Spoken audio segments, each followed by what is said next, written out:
Today is a new day. I am content and free from pain. I am more than my circumstances dictate. I am happy and I am healing. I choose to live by choice and not by chance. I choose to make changes and not excuses.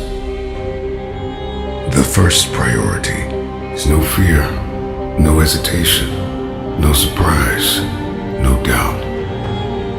Free yourself from the debilitating disease of fear. Fight like a dead man, like you're dead to your insecurities, like you're dead to your vulnerabilities, like you're dead to the pain of the past. Fight like a dead man. When a man fights like he's already dead, he's desperate, he's dangerous, he's disciplined. Fight for your life. Claw your way into your future. Fight for your goal. Give it everything you have because you have nothing to lose. Every day, my passion is reignited. I do not have to linger in dark places. I do not rise and fall for another. I do not rush through my life. I temper speed with stillness. I breathe in healing. I exhale pain. You must master the day. You must approach your life like a trained and skilled soldier.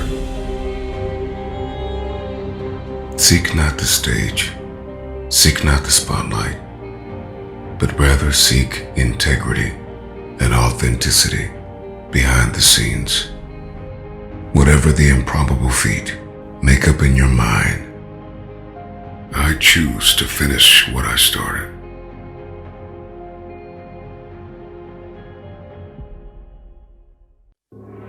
There are two mistakes along the way to mastery: not starting it and not going all the way.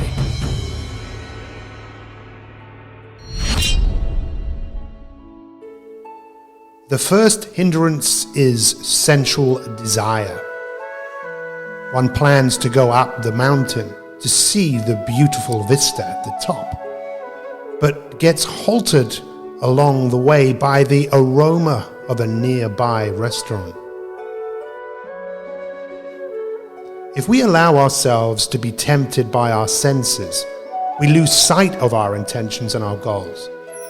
It's easy to become distracted by sights, smells, sounds, tastes, and feelings. When one gives into sensual desire to the point of obsession, clarity is impossible. Understand when to listen to your desires and when to move on to continue your climb to the top of the mountain. Consistently allowing yourself to indulge in your desires and pleasures can cause a blockage in your life. It can cause you to lose sight of your goals, of your purpose, and of your journey. It's so easy to give in to temptation and desire. When you believe in yourself, you have clarity. When you have clarity, you will know where to go. In life, there only is one way, and that's your way. It's up to you to climb your own mountain. Each individual has to find his or her way to climb the mountain.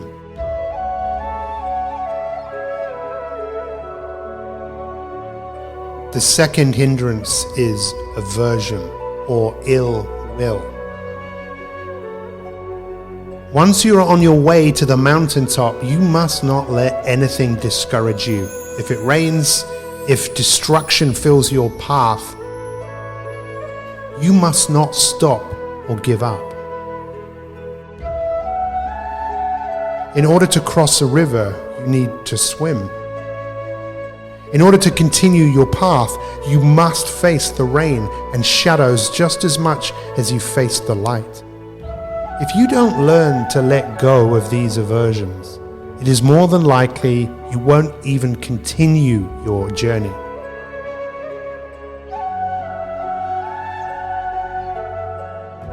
On your journey, the challenge will either stop you or enable you to go.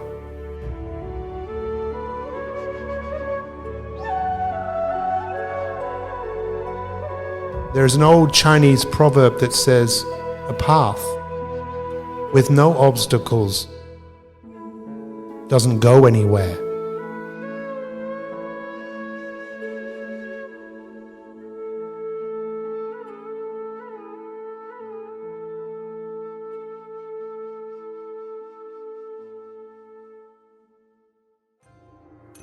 The third hindrance is heaviness. Dullness of the mind and heaviness of the body fills us as we desperately try to make our way to the top of the mountain. We can't think straight and we just don't feel like moving. The greatest challenge of any human being is to learn how to think greater than we feel. How many people all around the world feel heavy and don't feel like doing what they need to do to advance their mountain? This hindrance is characterized by lack of motivation and sleeplessness.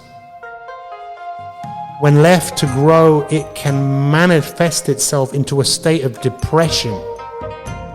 But we must eventually get ourselves out. Heaviness is an imprisonment of the mind, and it's up to you to break free of its shackles, to get yourself moving. An object in motion stays in motion. Where there is heaviness, there is a lack of energy. The fourth hindrance is restlessness. This often happens to those who are constantly anxious about the future or judging themselves for their actions. Restlessness does not allow us to stay focused.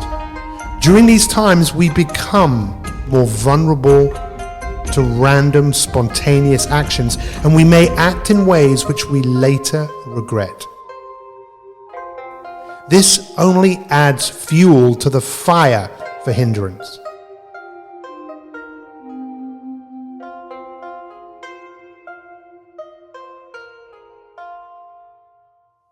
An unsettled mind is a troubled mind, a mind that is constantly jumping from one thing to another. The awareness of restlessness is an imperative part of the process of becoming more aware. Seek peace to quieten your mind. Breathe in and breathe out. Meditate and come back to your initial purpose and goals. To quieten down the inner mind, it helps to give it something to focus on. The more we try to resist and change our thoughts and experiences, the more agitated our minds become. We must regain control of our thoughts in order to continue our journey.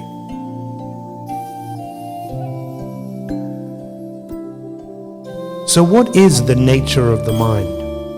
The nature of the mind is our minds play tricks on us.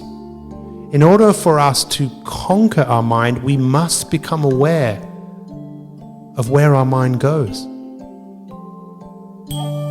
The fifth hindrance is skeptical doubt. Your journey is taking longer to achieve. You're starting to worry. You must quieten these thoughts.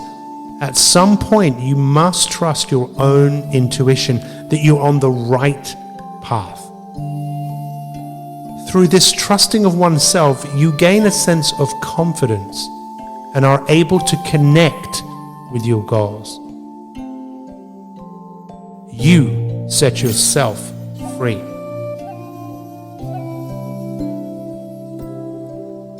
A great life doesn't happen by chance. It happens by design. It happens by self-mastery.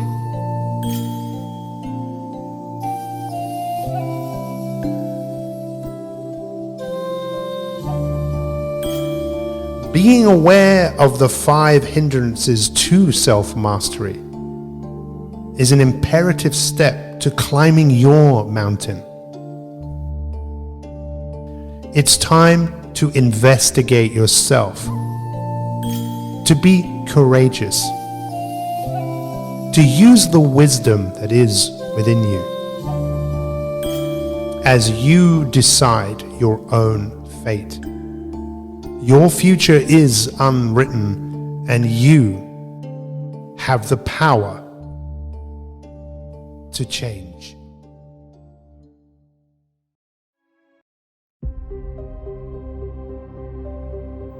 In Anglo-Saxon England, a warrior was stunned unconscious during a battle. He revived after the battle and found himself alone, lost and having to start all over again. Several years later, he recounts his plight. Often the lonely receives love, the Creator's help, though heavy with care. Over the sea he suffers long, stirring his hands in the frosty swell. The way of exile, fate never wavers. The wanderer spoke, he told his sorrows, the deadly onslaughts, the death of the clan.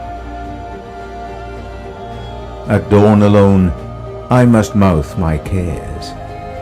The man does not live whom I dare tell my depths straight out. I see truth in the lordly custom for the courageous man, to bind fast his breast, loyal to his treasure closest, thoughts aside.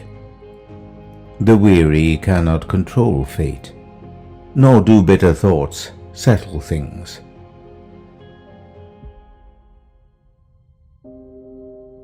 The eager for glory often bind something bloody close to their breasts.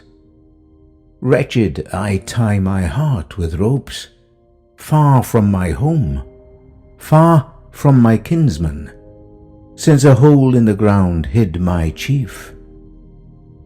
Long ago, laden with cares, weary, I crossed the confine of waves, sought the troop of a dispenser of treasure, far or near to find the man who knew my merits in the mead hall, who would foster a friendless man, treat me to joys, he who has put it to a test, knows how cruel a companion is sorrow for one who has few friendly protectors.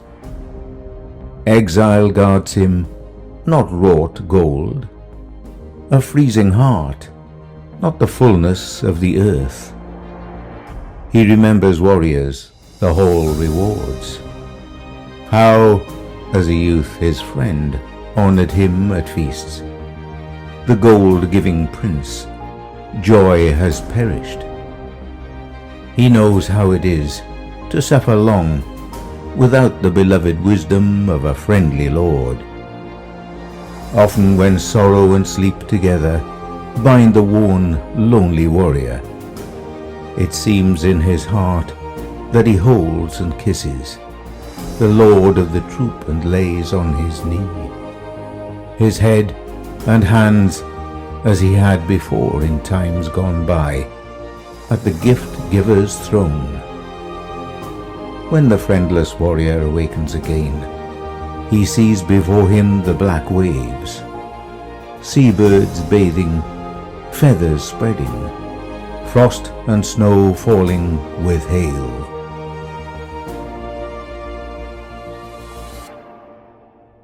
The wounds of his heart are heavier, sore after his friends.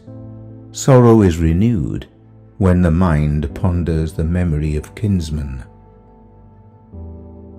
He greets them with joy.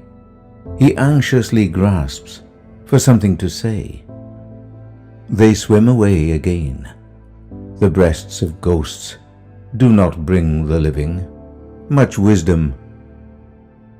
Woe is renewed for him who must send his weary heart way out of the prison of waves. Therefore, in this world I cannot think of a reason why my soul does not blacken when I seriously consider all the warriors tested at war, how they suddenly sank to the floor, the brave kinsmen. But this world every day falls to dust. No man is wise until he lives many winters in the kingdom of the world. The wise must be patient, never too hasty with feelings, nor too hot with words, never too weak as a warrior, nor too witlessly brash, a warrior hid in a hole in the ground. Likewise, God destroyed this earthly dwelling until the strongholds of the giants stood empty, without the sounds of joy of the city dwellers. Then the wise man thinks about the wall and deeply considers his dark life. From times far away, the wanderer recalls the deadly slashes and says, "What happened to the horse? What happened to the warrior? What happened to the gift giver? What happened to the wine hall? Where are the sounds of joy? Grayed in the night as if they never were. Storms beat these stone cliffs. A blanket of frost binds the earth. Winter is moaning. When the mists darken and night descends, the north delivers a fury of hail in hatred at men. All is wretched in the realm of the earth. The way of fate changes the world under heaven. Here is treasure lent. Here is a friend lent. Here is a man lent. Here is a kinsman lent. All of the earth will be empty." So spoke the wise in heart. He sits alone with his mystery. He is good to keep faith. Grief must never escape a man's heart too quickly, unless due to his might, like a true warrior.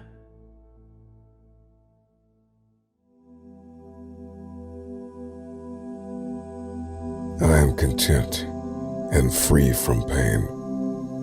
I am doing the work that works for me. I am good and getting better. I am growing, and I am going at my own pace. I am held and supported by those who love me. I am in charge of how I feel, and I choose to be happy. I am loved, and I am worthy. I am more than my circumstances dictate. I am happy, and I am healing.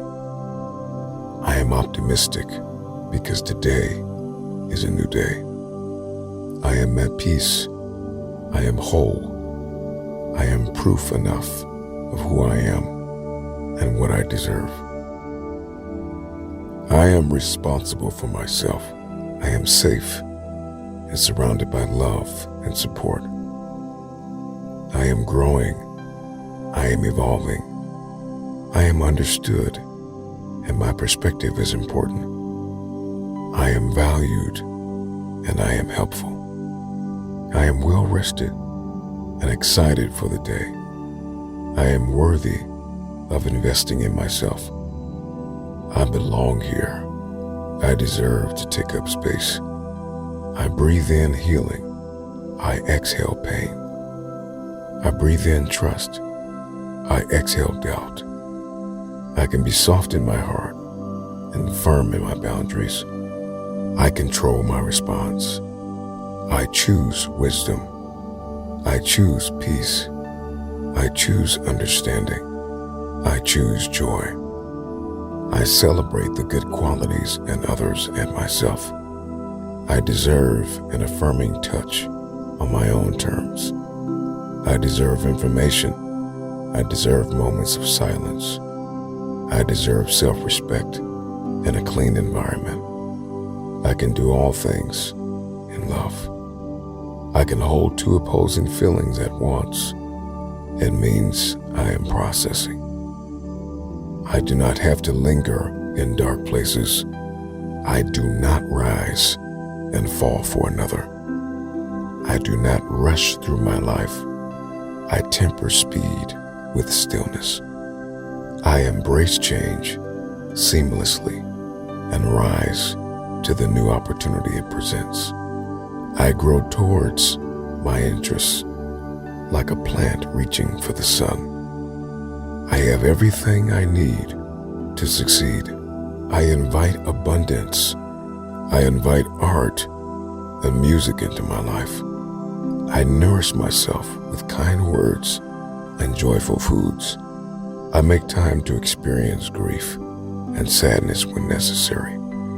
I practice gratitude for all that I have and all that is yet to come. I release fear. I release the cycle of depression. I seek out mystery in the ordinary. I strive for joy, peace, and love. I welcome the wisdom that comes with growing older. I welcome what is. I welcome what will come. I will allow myself to evolve.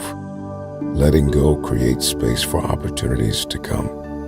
My body is beautiful in this moment and at its current size. My body is worthy of being cared for and adorned in beautiful garments. Today, I celebrate that I am younger than I am ever going to be. Today is an opportunity to grow and to learn. When I feel fear, I feed trust. When I focus on my reason for being, I am infinitely brave. When I forgive myself, I free myself. When I release shame, I move into myself more beautifully. Words may shake me, but they do not make me. I am here already.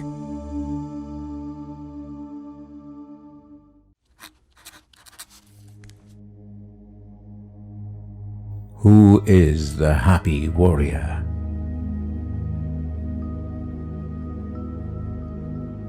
Who is he that every man in arms should wish to be? It is the generous spirit who, when brought among the tasks of real life, hath wrought upon the plan that pleased his boyish thought, whose high endeavours are an inward light that makes the path before him always bright, who, with a natural instinct to discern what knowledge can perform, is diligent to learn, abides by this resolve, and stops not there, but makes his moral being his prime care, who, doomed to go in company with pain and fear and bloodshed, miserable train, turns his necessity to glorious gain. In face of those doth exercise a power which is our human nature's highest dower, controls them and subdues, transmutes, bereaves of their bad influence, and their good receives, by objects which might force the soul to abate her feeling rendered more compassionate, is placable because occasions rise so often that demand such sacrifice.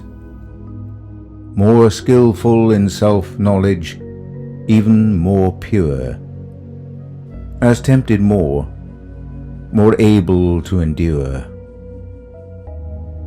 as more exposed to suffering and distress, thence also more alive to tenderness. 'Tis he whose law is reason, who depends upon that law as on the best of friends. Whence, in a state where men are tempted still to evil for a guard against worse ill, and what in quality or act is best doth seldom on a right foundation rest, he labours good on good to fix, and owes to virtue every triumph that he knows. Who, if he rise to station of command, rises by open means, and there will stand on honourable terms, or else retire, and in himself possess his own desire. Who comprehends his trust, and to the same keeps faithful with a singleness of aim, and therefore does not stoop, nor lie in wait for wealth or honours, or for worldly state, whom they must follow, on whose head must fall, like showers of manna, if they come at all.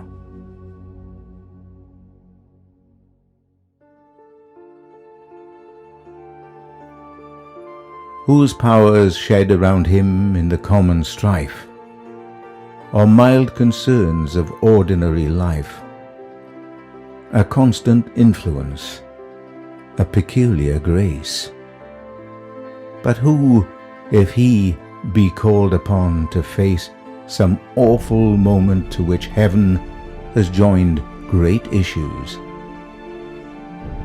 good or bad for humankind, is happy as a lover, and attired with sudden brightness like a man inspired, and through the heat of conflict keeps the law in calmness made, and sees what he foresaw, or if an unexpected call succeed, come when it will, is equal to the need.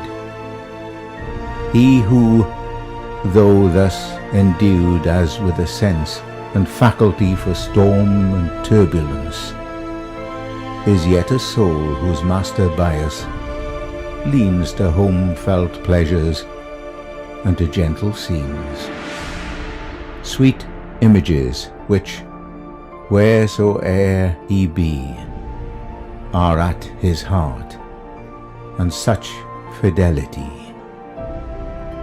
It is his darling passion to approve, more brave for this, that he hath much to love.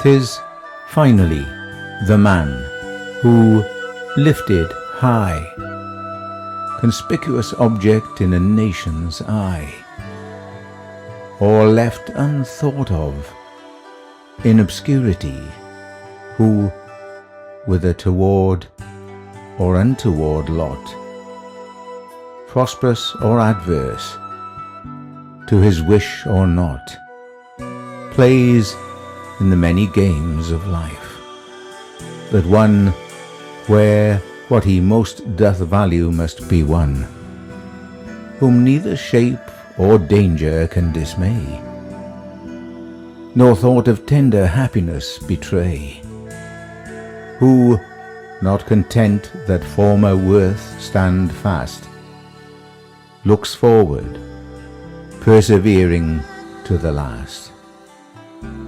From well to better, daily self-surpassed, who, whether praise of him must walk the earth forever, and to noble deeds give birth. Or he must fall, to sleep without his fame, and leave a dead unprofitable name. Finds comfort in himself and in his cause, and while the mortal mist is gathering, draws his breath in confidence of heaven's applause. This is the happy warrior. This is he that every man in arms should wish to be.